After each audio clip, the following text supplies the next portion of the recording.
welcome back to another episode of Band Director Boot Camp, the productivity and wellness tips for busy band directors so they can do this important work in a sustainable way. And today I'm really excited to have Daniel Kexel here with us, and we're going to jump right in because we know you're busy and we know you want to get as much as you can in a short amount of time. So I'm going to invite Daniel on board right now and ask him to introduce himself. Tell us a little bit about what he teaches and maybe why he teaches. First of all, thank you, Leslie, for having me on the podcast. It's really cool to see you in person or at least on Zoom after reading your book and doing some other things, interacting with you a little bit. Currently, my position is I teach middle school band and drumline in South Pierce County at Ford Middle School. This is my 28th year in teaching. I spent about 9 years in Tacoma School District and 15 in Kent. So I spent my whole career in the sort of South Puget Sound area. And right now I am full-time band. I'm also the fine arts coordinator as well. I sort of took that on after I offloaded one of my other gigs. You know how it is. It's like work fills the time allotted, right? So as soon as I uploaded something, somebody else was like, "Can you do this?" And I was like, "All right, okay, that's so awesome." Well, what we're doing on this podcast is we like to have you share something in particular that you have found to be really helpful, maybe a problem you had that you've overcome that probably will resonate with other folks. And what's one of the things that you've struggled with during your career that we can talk about today? Well, I think the biggest, most long-term issue that I've had in my whole career was just, simply feeling like I was successful at what I'm doing. Despite everybody's external validation, that concert was great, or your kids sound good, or blah, blah, blah. I never felt like I was working hard enough or I was working enough because I was always comparing myself to two things, the unrealistic expectations of myself and also the idealized expectations of other people. When you go and see other people at a convention or when you see other people's concerts, you're seeing that's a little bit like Instagram version of that teacher, right? Because you're seeing what they show. You're not seeing what they're going through and what they can control and what they can't control. And sometimes you can't see that either. So first of all, becoming aware of things I can control and things I can't control was probably the first step. And that comes from when I was teaching in Kent. And one of the things that was really, really frustrating for me, my main frustration is that my band program kept shrinking and shrinking and shrinking and shrinking. And it was mostly due to external circumstances, even though I'm the first one to blame. I blame myself before I blame others, but it was systemic, district, and school made decisions that were reducing kids' access to my program. And that was killing me. It was really just eroding my soul. And eventually to the point where I had to leave. It was like I was on this ever shrinking iceberg, this thing. And I finally ended up having to jump because otherwise I would have had, I would have gone under. And then what would that have meant? Well, that meant I would have been probably teaching halftime elementary music and maybe 0.2 at the middle school or something like that. So once I left, I had to realize, I had to tell myself, how much of that was me, how much of that was not me, and then accept that answer. You can always say that to yourself, but accepting the answer is really, really difficult. Another thing was redefining the idea of success. I told you in our brief conversation before this that when I went to my new position, my latest position, one of my colleagues said, that got hired at the same time, said, "I want to build a dynasty." And I was like, I want my next concert not to suck. I want to just teach. I sort of went from small to big rather than looking at a big picture and trying to create it. Just trying to have a good rehearsal, trying to help this kid on this thing. Because when I was in my previous position, that's all I really had. I didn't have nothing around me felt like it was the way I wanted it to be. So I just had to, the thing I hung my hat on was the little victories, the little things, teaching one kid one thing, and then just working outward from that, feeling the success of having a good class, and then moving outward from that, and not letting one thing ruin my whole day. It's like if you have 5 good classes and one goes haywire, that's the thing for so many years. That's the thing I would drive home with. And why would I do that? I don't know. It was because I think in my brain, I didn't feel like I worked hard enough. I didn't do enough. So making sure to work on letting those things go, and knowing that, being perfect is not something that you can even accept. You can't expect that of yourself. Your best is going to change from day to day, Super insightful, because I think, okay, I'm a band director too, so I can say this. We all have pretty big egos, right? And we think we can control everything. We want to control everything. And I love you talk about, excuse me, the awareness. Once you became aware of there are things you can and things you cannot do, and then accepting that, that's where you really get more control at that point, right? Because if you can't control it, let it go. And so that's super helpful. I was going to ask you how you solved your problem, and you just segued beautifully into that. But I want you to speculate for a minute.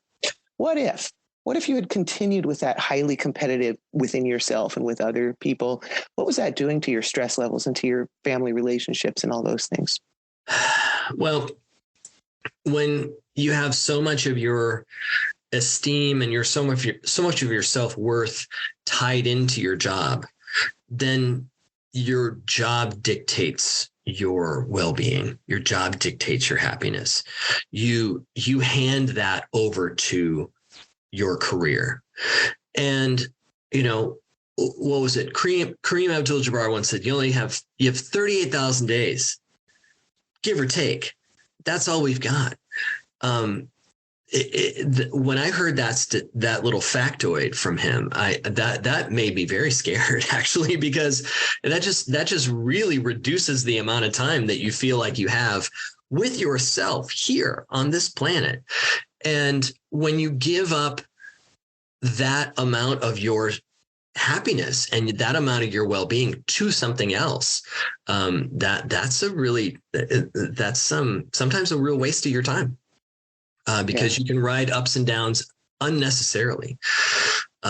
So just making sure that my definition of success really doesn't as much rely on the success of my program. That was a really important thing for me to learn. And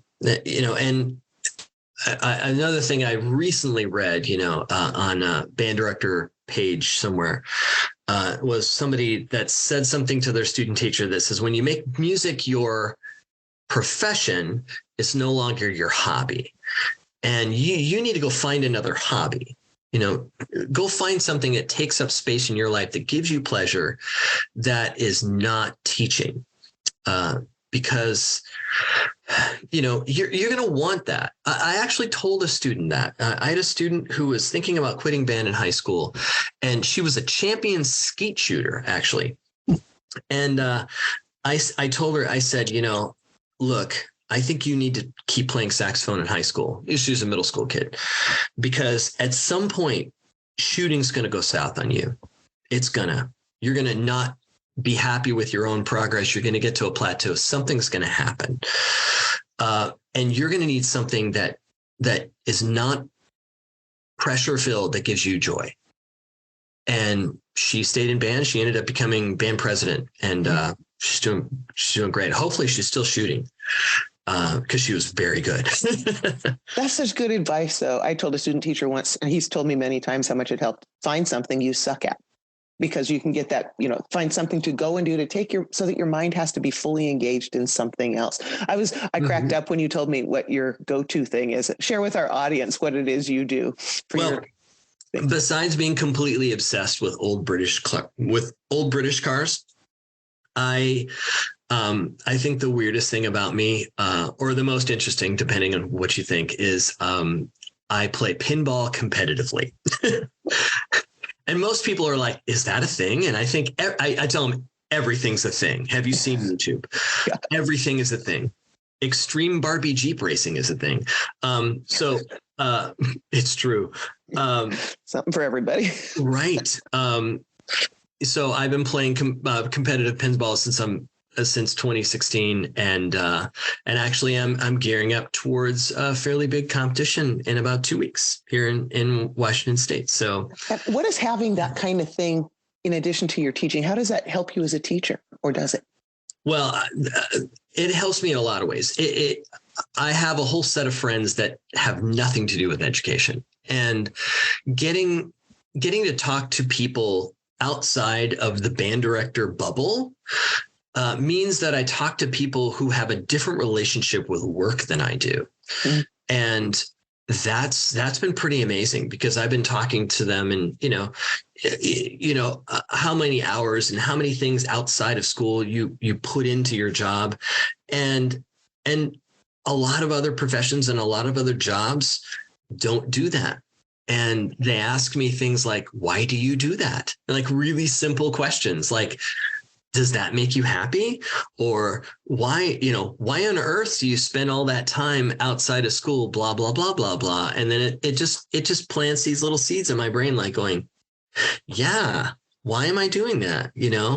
One of the things I set as a goal this year was to go and do personal things, go and do things like going to a baseball game or going to a pinball competition on a weeknight, because so much of my career would be like, I can't do that. That's a school night. I can't go out. It's a school night. Well, it's like, well, school doesn't own those hours. They don't pay me for those hours. And I used to sit there, and if I wasn't teaching, I would use those hours to think about teaching. Well, I don't know if that made me a better teacher or not, but it certainly didn't make me a happier person. So I decided, those hours I'm going to use, I'm going to use them for me this year. And I still haven't done a very good job of that. But you've brought the awareness. All habits are hard to die. But you've brought this awareness to it. And that's the first step, being mindful of this and having that goal and seeing, when you go play pinball on a Tuesday night, Wednesday still shows up and you survive, but now you've done the thing you got to do for you and fulfilled some of you. We lose ourselves. And then you're a happier person for those kids. Yes, absolutely. You need to be that. You can't be stressed all the time. You're going to create an atmosphere where they're stressed, or where they don't know what to expect from you. They need to know what they expect from you every day, because the rest of their lives are so chaotic. Yeah. Yeah. Well, I'm going to ask you to leave one bit of information. I'm thinking of it as like passing off the baton, because you and I have been teaching a little bit at a time. We're a little seasoned here, but there's some folks coming out of the gate, maybe right before COVID, they went to college or whatever, and some new band directors who are facing all kinds of challenges, some that we haven't even thought about yet. But if you could give one piece of wisdom to pass on to our up and coming band directors, so they've got the sustainability in this position to do it, what would you tell them? Well, it was the one that we had a laugh with on our little pre-conversation, and that was I think the best piece of advice I gave to one of my student teachers. I've been lucky to have more than one. My very smartest student teacher probably didn't need this advice, but I gave it to him anyway. I said, everything works. Everything you go. Everything you see somebody else do, everything you read about in the internet, every session you go to in a master class, you try this with your band. Oh, it all works. Everything works. Every method book works. Not everything's going to work for you. When earlier in my career, it was that whole sort of grasping for straws kind of feel where I would go to a convention and I would go to 8 different seminars and I would see amazing directors saying, I did this and I do this and I do this. And I would come home with this big pile, this big handful, shopping bag full of like tricks and tips and ideas and, philosophies and things like that. And I would sort of dump it all in my class and go, I'm doing all 20 of these on Monday. Yeah. And none of them, they would all fail because they didn't have any staying power because I couldn't keep 20. Guess what? I couldn't keep 20 balls in the air, at the same time. They'd all fall on the floor in less than a month. So when I'm thinking about making a change to my teaching practice, I try to do one thing and do it very intentionally and do it as long as I can. And if I stop doing it, forgive myself. My old church choir director, you say, weep and begin again. You stop, you quit, weep, begin again, just keep going, get up more times than you fall down. So everything that you see everybody doing, again, it's that sort of Instagram version of them. Like it all works, but you have to find the thing that's genuine for you. One of my colleagues does a thing called Band Olympics, and she is amazing at it. And the kids just get into it. They make signs, they invent countries, they all can. And she has all these things. And I decided I want to do that, but I can't do it like she's doing it. I can't do the events. I can't do the same things. I can't use the same materials because it'll feel adopted. It'll feel adopted to me and it'll feel adopted to the kids. What I did take was the idea of a Band Olympics, and I just sort of invented what that looked like for me. And I used some elements of hers ideas, but I had to invent it from me outward so that when I taught it, it was authentic. It wasn't acquired. It wasn't, something that I was, like a curriculum you sort of set on the stand and say, here, internalization is what it was. It had to come from my personality more than anything else. So everything works, but you have to find what works for you, and you have to find what works out of your personality. That reminds me like the music making process. We'll often listen to the experts or the professional recordings and try to emulate them exactly. But the true musicianship comes through when you've done that, and then you create your own from that after you've taken the tools from the others. So you really brought a lot to the table today. And thanks for being so vulnerable, talking about imposter syndrome as a veteran teacher so that the newer teachers can realize we all face it too. I'm in year 35 and I still feel it every day. Yep. And you gave us some great tips about awareness and redefining our definitions of success and some really hands-on practical things. And so I hope all of you listening today can take away a nugget or two from Daniel that you can use in a way that's helpful for you so that you've got the sustainability to do this very important work for a long time. Thanks for joining us on today's episode. Join us again when we give you more productivity and wellness tips on Band Director Bootcamp.